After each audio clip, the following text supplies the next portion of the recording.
In the workbench, we have the opportunity to access the MySQL workbench environment or the interface. We can also work with where you have the visual display for your components and see how the connectivities are. If you want to have an ERD, more of a physical ERD or a physical data model, you have there, and this is for your migration as well for your modeling. So with our focus on the SQL, we have our menus here. We'll be able to interact with them. We'll have access to all the commands available. But before we do so, we have to first point to the server instance that we want. Here we have, by default, the local instance MySQL 80 server instance with the local host as its default name and root as the username as indicated here. So when you access it or you click on it, it tries to establish a connection. If you have already saved your password, it will automatically connect. Else you have to specify the password there.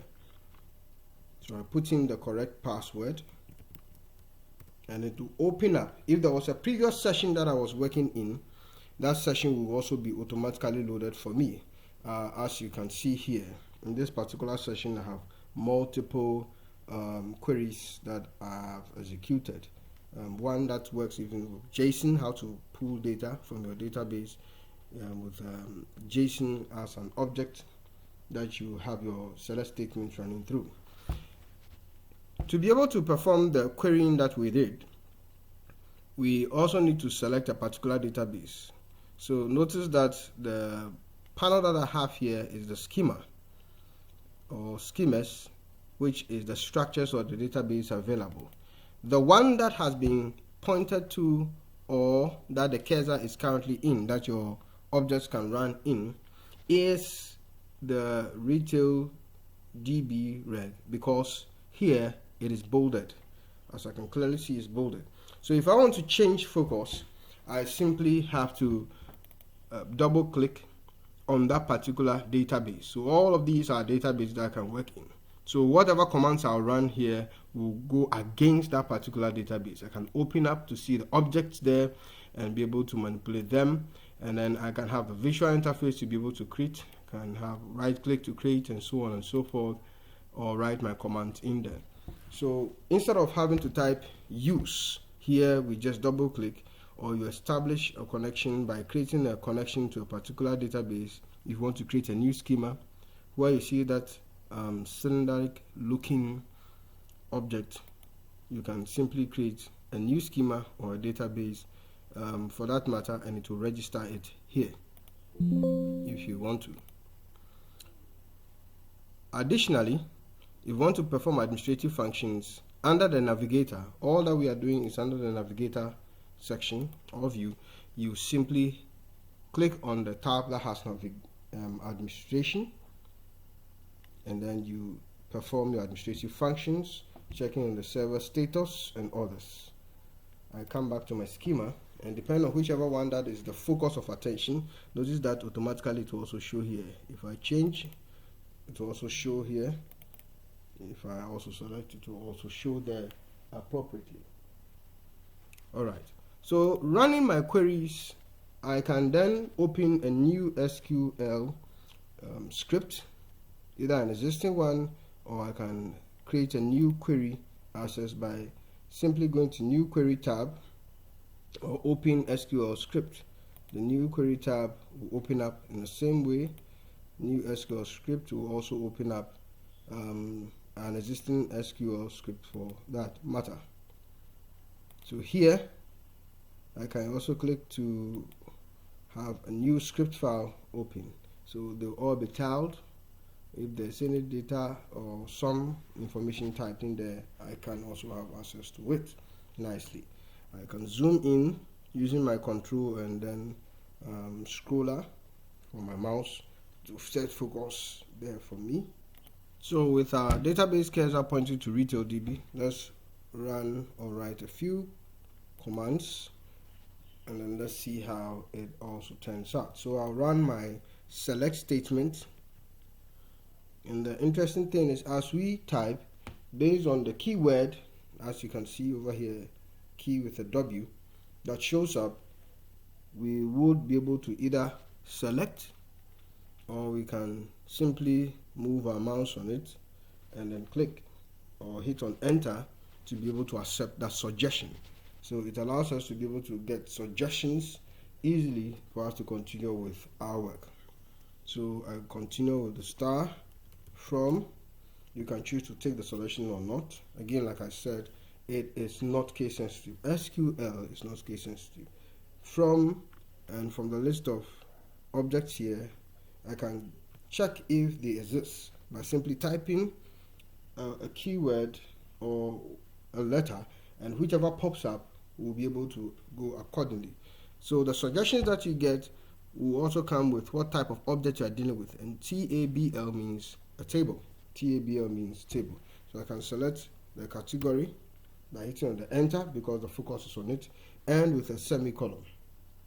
When I want to execute my queries, either I use the